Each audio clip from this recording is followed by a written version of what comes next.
తూర్పు గోదావరి జిల్లా అనపర్తి నియోజకవర్గం రాష్ట్రంలోని రెండవ పులివెందులుగా పేరుగాంచింది.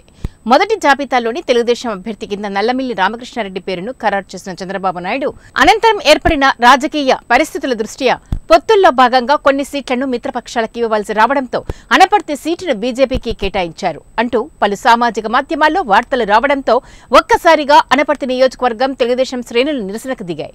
తక్షణమే అనపర్తి నియోజకవర్గ సీటును తెలుగుదేశం పార్టీ అభ్యర్థి నల్లమిల్లి రామకృష్ణారెడ్డికి ఖరారు చేయాలంటూ బిక్కబోలు మండలం పందలపాక గ్రామంలో 200 మంది తెలుగుదేశం పార్టీ నాయకులు కార్యకర్తలు రిలే నిరాహార దీక్షలకు దిగారు.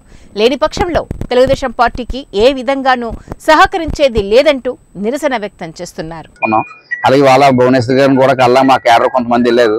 భువనేశ్వర్ గారిని కలిసి మా అందరి బాధలు చెప్పి మా రామకృష్ణారెడ్డి గారికి సీట్ని కొనసాగించాలి, ఎన్డీఏ అభ్యర్థిగా కొనసాగించాలని కోరుతూ అధిష్టానాన్ని మరోసారి మా అందరి బాధలు తెలియజేయాలని చెప్పి ఈ నిర్ణయం తీసుకుని ఈ సభాముఖంగా మీ అందరికీ తెలియజేస్తున్నాం. ఎన్నో కేసులు పెట్టించుకుని ఏదో ఈ వైసీపీ గవర్నమెంట్ మీద ఈ రామకృష్ణారెడ్డి గారు 5 సంవత్సరాలుగా పోరాటం చేస్తా ఉన్నారు. 40 కేసులు ఉన్నాయి ఆయన మీద, కార్యకర్తల మీద 200 కేసులు ఉన్నాయి. అయినా కూడా ఎవరో ఇబ్బంది పడకుండా మన చంద్రబాబు నాయుడు గారు అనపర్తి వచ్చినప్పుడు కూడా గో బ్యాక్ అంటే కూడా కార్యకర్తలందరూ ముందుండి చంద్రబాబు నాయుడు గారు సభ జరిగించే వరకు కూడా కొట్టడానికన్నా కొట్టించుకోవడానికి సిద్ధంగానే మేము బయలుదేరి ఉన్నాం. ఇలాంటి క్యాడర్ ఉన్నాయి ఇక్కడ ఎలా చేస్తే మనోభావాల్లో ఉన్నవి. పైగా 6 జిల్లాలకి, కృష్ణా జిల్లా నుంచి ఇచ్చాపురం వరకు